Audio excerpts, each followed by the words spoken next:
Jamwale mon bandiraɓe tedduɓe yeɓiyankoɓe yaw Pindi TV min calmini on ɗo mbawɗon wonde dunde baba adama nde kala min bisimon kelle gadande ruɓiɗo jeyande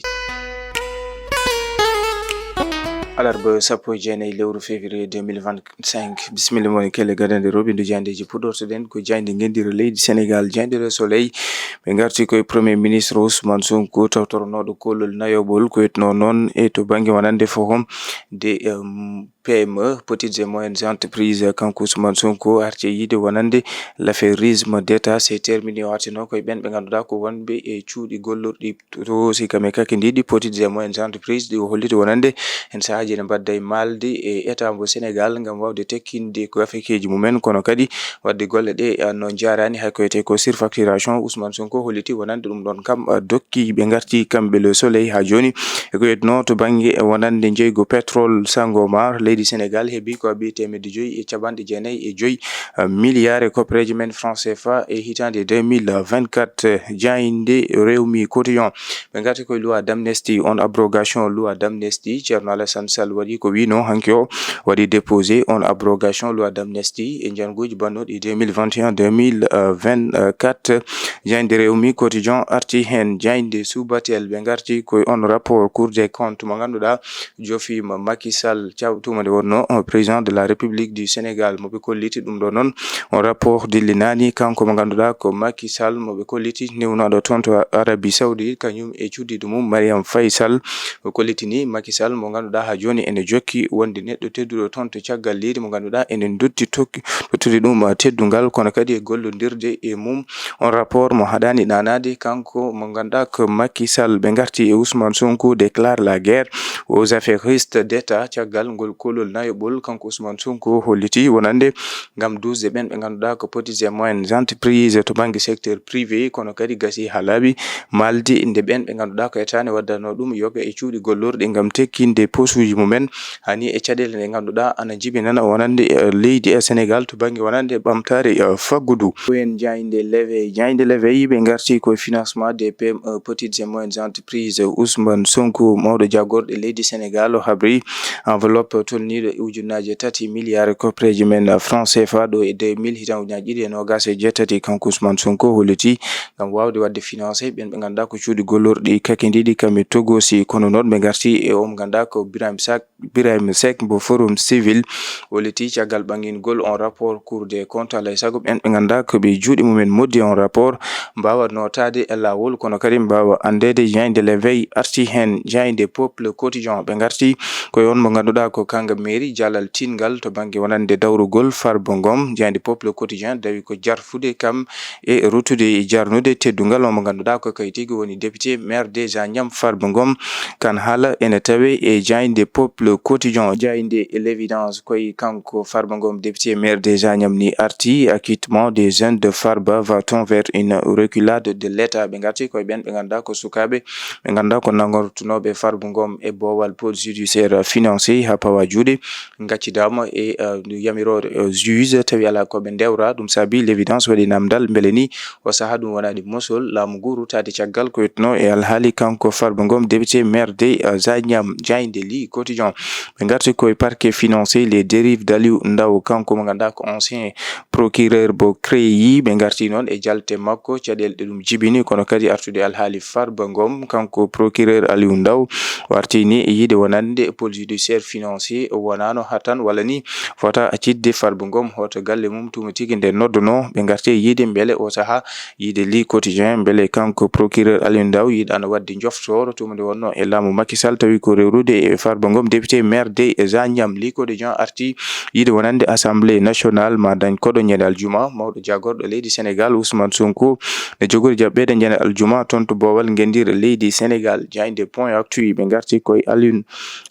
o mo ganduɗa ko Al Amin Lo kowlaɗo kuuɓal gouvernement mo leydi Sénégal ɓe garti e jalte makko plateau makko toon to RTS kono kadi wasde wondemo jeeyedemo e gouvernement o aɗani ko kanko ardino ngal kuccidiral e jayndiyankoɓe tuma tigui jangde jagorɗo ɗen baddanno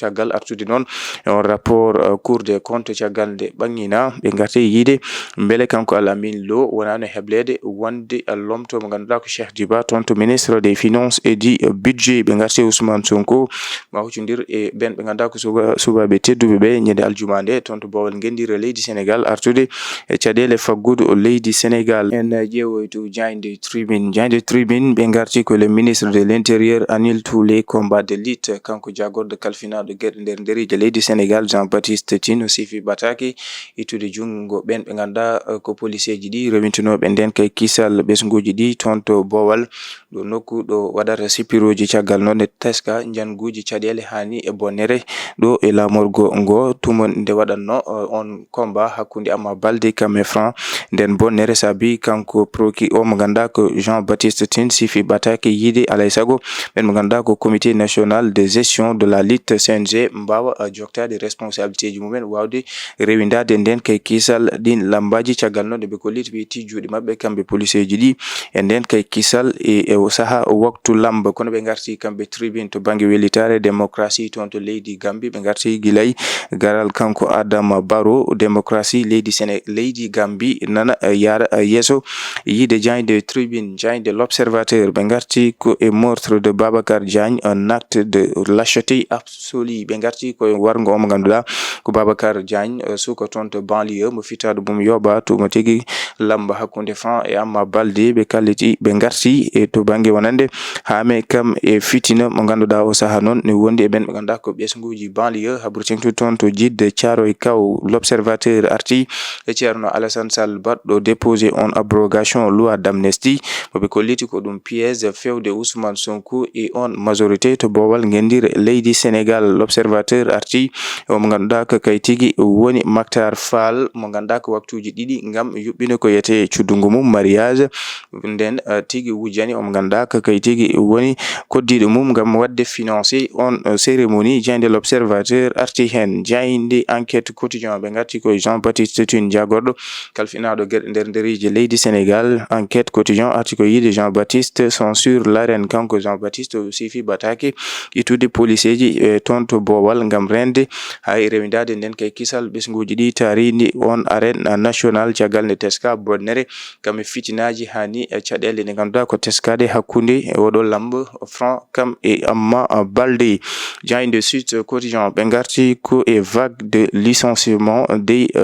dans les entreprises et agences ɓe garti noon koye ɓen ɓe ganduɗa ko gollotonoɓe e rewateɓe e gollorɗe mumen ɓe garti yiide toon to Grand Théâtre port autonome Dakar ministère mbo l'énergie ɗum ɗo kala ko sukaɓe ɓe ganduɗa ko gollotonoɓe toon Ndiaye Sylla e gollorɗe mumen ɓe kolliti noon ko ɗum caɗele to banggue ko ɗum battinta e faggudu leydi Sénégal hani ko yete ko chômage ɗo e nder leydi Sénégal. Sud Quotidien arti hen. Diagne Le Quotidien ɓe garti ko exploitation du gaz de GTA Sonko sur le mauvais pipeline ɓe garti ko Ousmane Sonko ɓe kolliti o saaha elle woni ko e to banggue wonande on kanko premier ministre Ousmane Sonko elle o hokkani ko yete ko fayida wonande on mix énergétique mo ganduɗa koye cosgol ballal Macky Sall président de la République du Sénégal e sahande wonno laamu e ɗin dumunnaji ɓennude elle kanko Ousmane Sonko o hokkani fayida wonande on GTA gaz mo ganduɗa ni e waɗi sababu jeydi ko abbi e temedde joyi e capanɗe jeenayyi e joyi milliard e koppereje men franc CFA. Diagne Le Quotidien arti hen kono ɓe garti e kanko Ousmane Sonko jogoɗo ɗo jaɓɓede toon to Bowal gendire leydi Sénégal ñande aljuma o artude oɗo saaha noon e leydi Sénégal a yawa faggudu hay caɗele ɗe ɓesguji ɗi